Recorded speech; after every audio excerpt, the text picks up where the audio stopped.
After a short period of de-escalation, the Middle East appears to be heading towards another round of fighting as Israel escalates against the Gaza Strip, Lebanon, Syria, and Iran.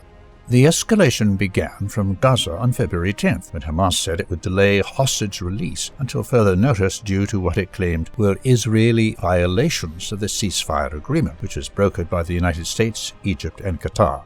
In response, Prime Minister Benjamin Netanyahu warned on February 11th Israel will resume intense fighting in Gaza if Hamas doesn't release our hostages by noon of February 15th. The threat echoed a demand made by U.S. President Donald Trump a day earlier.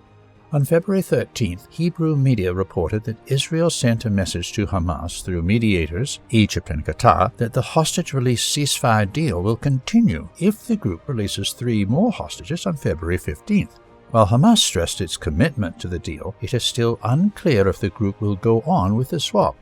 Meanwhile, escalation was also reported on the front with Hezbollah. On February 13th, Hebrew media said that the U.S. had authorized a long-term Israeli troop presence in southern Lebanon. This represents a violation of the ceasefire agreement, which calls for the withdrawal of both Israel and Hezbollah from southern Lebanon. The ceasefire, which extended a month earlier, is set to end on February 18th.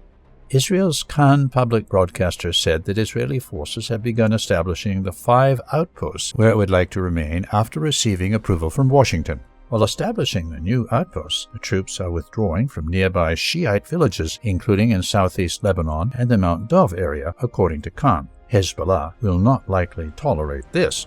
Similarly, Israeli military radio reported on February 11th that Israeli forces had constructed 9 military bases along the buffer zone inside occupied southern Syria, extending from Mount Hermon and the Golan Heights to the border triangle in the south.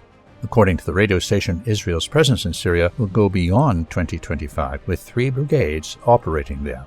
So far, Syria's transitional government has remained silent on this issue. Adding to tensions in the region, the Washington Post reported on February 13th that U.S. intelligence believes that Israel will likely launch a preemptive attack on Iran's nuclear program by mid-year. Overall, the Middle East may be heading towards another round of fighting from the Gaza Strip to Lebanon and even Syria as a result of Israel's attempts to expand. Any Israeli attack on Iran could have even more serious ramifications for the whole region.